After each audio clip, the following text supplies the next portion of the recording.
Em 9 minutos, hoje nós vamos falar de um tema que para esse pessoal mais inquieto e buscador já é um tema familiar, mas para a maioria das pessoas não é.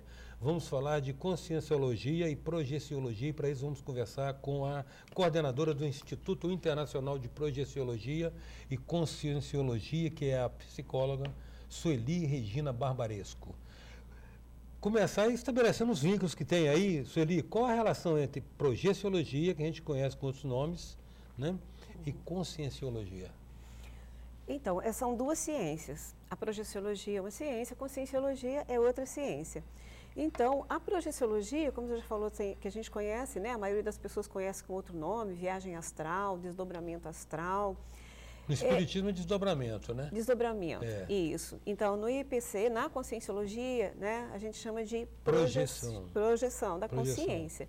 Então, porque o que é a projeciologia? É a projeção da consciência para fora do corpo físico. E o que é a consciência? A consciência somos nós, todos nós. Então, é mais conhecido como alma, ego, self. Então, a consciência, ela é estudada pela conscienciologia. Então, a conscienciologia, ela se utiliza de formas diferenciadas, um paradigma diferenciado para estudar a consciência. Não é o mesmo paradigma que a gente utiliza no meio acadêmico, né, para estudar de forma laboratorial, experimental, né, os assuntos, os vários assuntos, né? No laboratório é mais reducionista. Mas é interessante, o americano chama isso de consciência fora do corpo. Sim. O que é interessante nisso, e é uma coisa assim,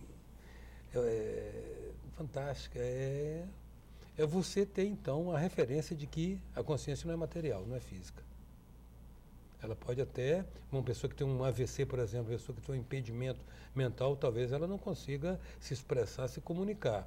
Mas se existe a consciência fora do corpo, significa que sem corpo existe consciência. Sim. Então, a consciência, nós não somos a consciência. Então, o nosso corpo físico é um veículo que a consciência utiliza para se manifestar. Então, por exemplo, uma pessoa que ela não tem, vamos dizer assim, ela não tem as duas pernas. Então, aqui a gente pode visualizar, ela não tem essas duas pernas. Mas quando ela sai do corpo, ela não precisa de das pernas para se manifestar. Uhum. Mesma coisa, né? Eu utilizo óculos para enxergar melhor aqui. Uhum. Mas quando eu saio do corpo, eu não preciso de óculos. Então, a consciência... ela não precisa desses aparatos, ela tem uma maneira própria de se manifestar com vários veículos em várias dimensões. Veículos, você está se referindo àquelas... Porque tem com as correntes espiritualistas que falam do corpo búdico, o corpo átmico, o corpo astral, você está falando essas cascas da cebola, que vão de um campo mais sutil para um campo mais denso. Isso. É isso? Isso. Então, a consciência, ela se utiliza de vários veículos para se manifestar. Então, os veículos que a gente conhece cientificamente hoje, comprovado, são 4. Né? O soma, que é esse corpo físico, sim, o energossoma, que é o nosso corpo energético, o psicossoma, que é um corpo emocional, né? O corpo das emoções, e o mental soma, que é o corpo do discernimento, né? Da razão propriamente dita. Então, dependendo da dimensão, do local onde a consciência ela se manifesta, ela se utiliza desses veículos para poder se manifestar. A algumas pessoas é facultado o dom de perceber esses outros corpos, não é? Sim, todos. Os paranormais, por exemplo, que percebem no que a gente chama de aura, uma doença que ainda não se instalou no soma, como se estivesse antecipando que aquela doença, ou seja, a doença chega primeiro pelo espírito, há os que acreditam, eu inclusive acredito, que a doença não chega direto no corpo. A gente pode desenvolver, né, o nosso parapsiquismo. Então, a partir do momento em que a gente consegue desenvolver isso, a gente melhora isso. Então, quando nós olhamos para uma pessoa, muitas vezes a gente já vê a aura dela, né? A gente já vê assim, olha, está mais expandida ou está retraída, que tipo de cor tem. Então, a gente consegue perceber, né, pelas energias dessa pessoa, se ela está doente ou não. Então, muitas vezes, né, a pessoa, porque nós manipulamos a energia. Então, às vezes a gente olha para a pessoa, você percebe assim, a pessoa está bem, ela está alegre, está, né, como a gente costuma dizer, alto astral. Então, essa pessoa, energeticamente, ela está bem. Muitas vezes você conversa com a pessoa se percebe pelas energias dela, você percebe pela fisionomia dela, de que ela não está bem. Você pergunta, e aí, tudo bem? Tudo ótimo, mas o aspecto dela não está bom. Denuncia aquilo, né? Isso. Mas, Sueli, veja bem, eu quero insistir numa coisa, porque teve aqui um xamã, Cacá Verá Jacupé, que fez um curso de medicina indígena, que trabalha aquilo que a gente falou antes de iniciarmos a gravação, os vários nomes de uma mesma verdade, né? A medicina indígena é interessante, eu fiquei impressionado com o refinamento da medicina indígena, porque ela trabalha muito com essa percepção da aura. Sim. Entendeu? Inclusive, por exemplo, quando você vê o xamã pegar um galho de tabaco e ficar passando em volta da pessoa, não tem nada de... Talvez as pessoas queiram depreciar aquilo como mágico, mas descobrir o poder purificador que a fumaça do tabaco tem na aura. Isso é eles, né? Talvez as ancestralidades dele descobriram. E falaram que alguns são dotados de perceber pela aura da pessoa, por exemplo, na altura dos rins, na aura, tem uma mancha roxa. É um indício claro de que aquele órgão está afetado. E que surpreende a nós porque, nesse aspecto, a verdade é que nós somos ignorantes, né? Aquilo que a ciência ocidental não comprovou, a gente não aceita como verdade. Você sabe que a ciência ocidental ainda não aceita que o besouro voa, né? Que é pelas leis da aerodinâmica o besouro não podia voar. É interessante. Né? Agora, veja bem, a projeção astral, de qualquer maneira, é um fenômeno físico, né? Porque a aura todo ser vivo tem, não tem? Eu acho que todo ser vivo irradia uma aura. Todos. E a projeção astral, é a projeção astral que vocês chamam? Projeção da consciência. A projeção da consciência é um fenômeno, digamos assim, físico também, né? Que ocorre esse deslocamento. Isso. Como que acontece a projeção? Então, quando nós estamos, por exemplo, nesse momento, nós estamos com os nossos veículos todos coincididos. Mas a partir do momento em que a gente faz um relaxamento, a gente consegue, né, acalmar o nosso corpo físico, os nossos pensamentos, esses veículos eles vão se descoincidindo. A partir do momento dessa descoincidência, a consciência, ela deixa o corpo físico e ela vai para uma outra dimensão. Então, por exemplo, à noite, quando nós dormimos, o que é que precisa dormir? É o corpo físico que precisa dormir, descansar, restabelecer, né? Mas a consciência, ela não precisa dormir. Viaja. Ela vai para outras dimensões, ela viaja. Então, isso muitas vezes provoca uma confusão nas pessoas. Por quê? Por exemplo, o sonho. O sonho é um fenômeno cerebral. Então, quando a gente está dormindo, é possível que aconteça esse fenômeno cerebral. E, ao mesmo tempo, a consciência, ela sai do corpo. Ela vai viver, ela vai experienciar novas situações. Então, quando ela retorna para o corpo físico, ou seja, quando nós acordamos, o que acontece muitas vezes é que a gente embola na rememoração o sonho com a experiência real vivida fora do corpo físico. Tá? Então, isso as pessoas falam, não, é só sonho, porque elas não têm ainda o conhecimento de que todos nós saímos do corpo. É um processo natural, né? É um processo natural, faz parte da fisiologia. Ou seja, tem muito sonho que não é sonho. A verdade é essa, tem muito sonho que não é sonho. Sabemos. Ele não é sonho, ele é uma experiência real. Né? Então, muitas vezes a gente ouve relatos assim, eu sonhei que estava voando. No sonho a gente não consegue voar, mas fora do corpo você vai volitar, você vai voar.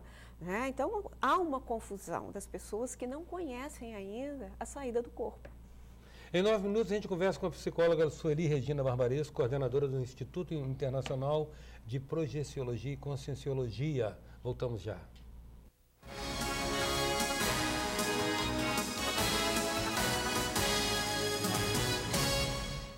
Voltamos com 9 minutos, que traz hoje a coordenadora do Instituto Internacional de Conscienciologia e Projeciologia, a psicóloga Sueli Regina Barbaresco. Sueli, é interessante que nos trabalhos que vocês fazem no Instituto, vocês criam uma associação de que essa experiência da projeção da consciência, ela deve acarretar significados de ordem prática na medida de uma transformação da consciência de uma evolução da consciência também. Evolução da consciência é o termo que a gente entende como mais adequado. Por quê? Porque quem somos nós?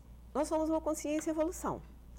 Se nós somos uma consciência em evolução, então, quando a gente vem para cá, a gente vem com algumas coisas já determinadas para a gente fazer. Então, reencontrar algumas outras consciências, ajudar algumas outras. Então, já vem tudo praticamente pré-determinado por nós mesmos, certo? Então, o que acontece é que, quando nós estamos aqui, nós vamos buscar a interação com essas pessoas para a gente poder se melhorar enquanto consciência. Ou melhor dizendo, a partir do momento em que existe uma cosmoética, uma ética que vai além dessa ética, né, que nós temos aqui no intrafísico, a gente entende que essa nossa vida é a melhor versão nossa. Então, que provavelmente a gente já não foi tão bom em vidas passadas. Então, provavelmente a gente tem aí alguma coisa para resgatar. Por quê? Porque nós criamos nas nossas vidas laços ou nós, amarras. Então, quando a gente cria laços e a gente volta para cá, a gente se reencontra com algumas pessoas para que a gente possa, junto com elas, né, com esses laços, poder crescer mais, evoluir. E, ao mesmo tempo, para a gente se reconciliar com as pessoas com quem a gente fez alguns nós. Então, isso vai nos ajudar a evoluir, a nos tornarmos pessoas melhores. Então, quando a gente fala em evolução, a gente fala em resolver questões que já ficaram pendentes ou, então, que vai ajudar outras pessoas. Poderíamos entender também como assumir o leme do nosso destino. Eu estou escolhendo o que eu vou colher na frente. Então, essa consciência deve inspirar o meu ato agora, minhas atitudes agora. Exatamente. Isso. E também há um grande conforto na esperança, nesse conhecimento de que quando a gente se ausenta fisicamente, não significa que a gente deixou de existir. Não. Por quê? Porque a consciência, ela não morre.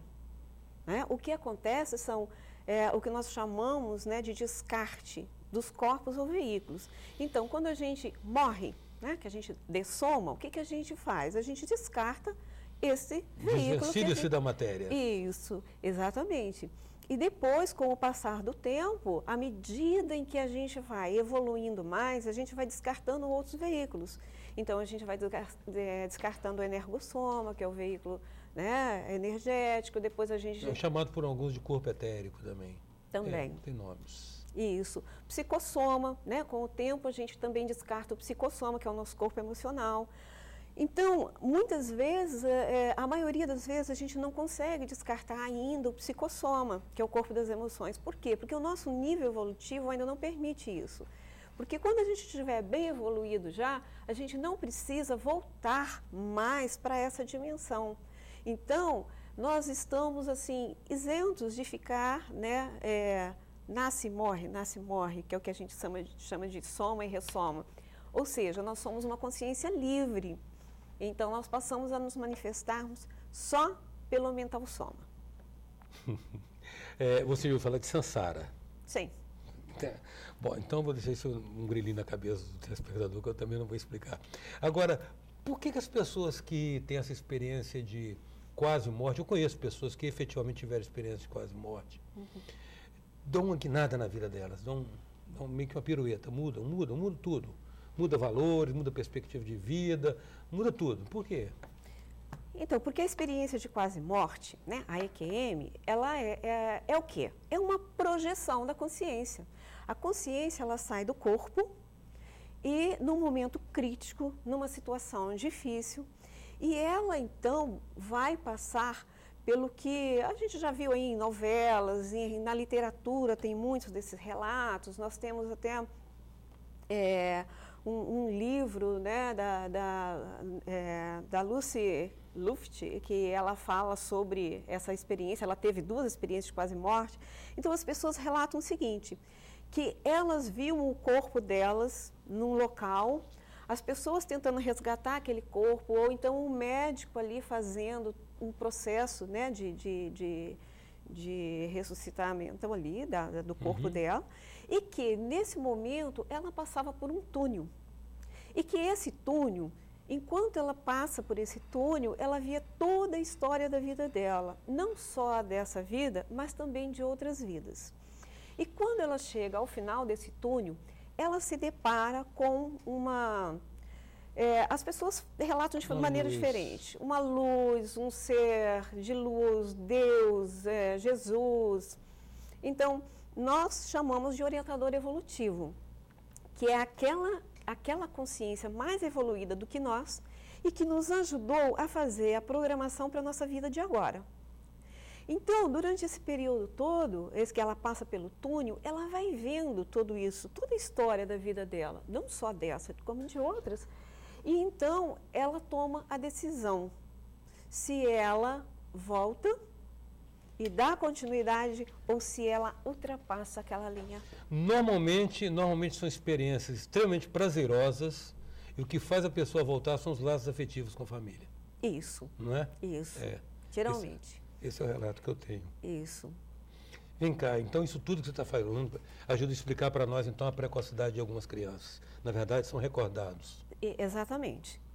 Então, o que a gente percebe pelas experiências, né, vividas, vivenciadas, experimentadas, é o seguinte: quando nós retornamos, nós trazemos na nossa vida lembranças de muitas coisas que nós já fizemos. Então, podemos trazer aqui 2 exemplos. A projeção. Então, tem gente que relata que já teve experiência desde muito jovem. O professor Valdo Vieira teve as primeiras projeções conscientes dele aos 7 anos de idade. Por quê? Porque ele conquistou isso em vidas passadas. Uma criança, como é que se explica uma criança de 2, 3 anos de idade que mal consegue abarcar todo um piano, tocar perfeitamente? Então, são informações que a gente traz de vidas passadas. Porém, não são todas as informações que a gente pode acessar de vidas passadas. Isso vai depender de quê? De acordo com a nossa maturidade, o nosso nível evolutivo. Nossa capacidade, inclusive, de absorvê-la. Exatamente. Senhor, estou muito grato pela sua presença aqui no 9 Minutos. Eu acho que a partir dessa conversa pode ser que as pessoas vejam esse assunto com a seriedade que ele merece. Eu agradeço a oportunidade e a gente se coloca à disposição para tirar mais dúvidas sobre a projeção e a conscienciologia. Então, grato de novo. Em 9 minutos a gente contou com a presença da psicóloga Sueli Regina Barbaresco, coordenadora do Instituto Internacional de Projeciologia e Conscienciologia. Até já. Sou passageiro.